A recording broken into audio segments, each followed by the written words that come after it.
રમેશ પટેલ છે, ward number 19 માંથી ઉમેદવાર છું।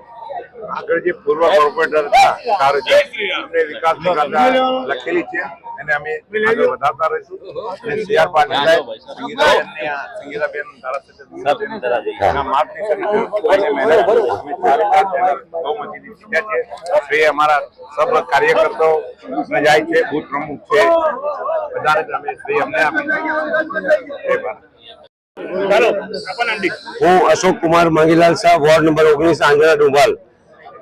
આ જીતને કઈ રીતે કોને સમર્પિત કરો છો અને કઈ રીતનું કામ અને શું કામગીરી કરશો? આ જીત અમારા વોર્ડના તમામ કાર્યકર્તાઓને આનો શ્રેય આપું છું। આદરણીય સીઆર પાટીલ સાહેબ અને સંગીતાબેન પાટીલજીનો પણ ખૂબ ખૂબ આભાર માનું છું। અમારા વોર્ડમાં થયેલા પૂર્વ પાર્ષદોએ કરેલા તમામ કાર્યોને જોઈને લોકોએ, નાગરિકોએ ફૂલ મત અમને આપ્યા છે અને આગળ પણ અમે આ રીતે જ વોર્ડની અંદર 4 કોર્પોરેટરશ્રીઓ કામ કરતા રહીશું। પૂરી પેનલથી અમે 7000 ઉપરની લીડથી અમે જીત્યા છે અને તમામ નાગરિકોનો, વોર્ડ નંબર 19 ના તમામ નાગરિકોનો, કાર્યકર્તા મિત્રોનો, દરેકનો ખૂબ ખૂબ આભાર માનું છું।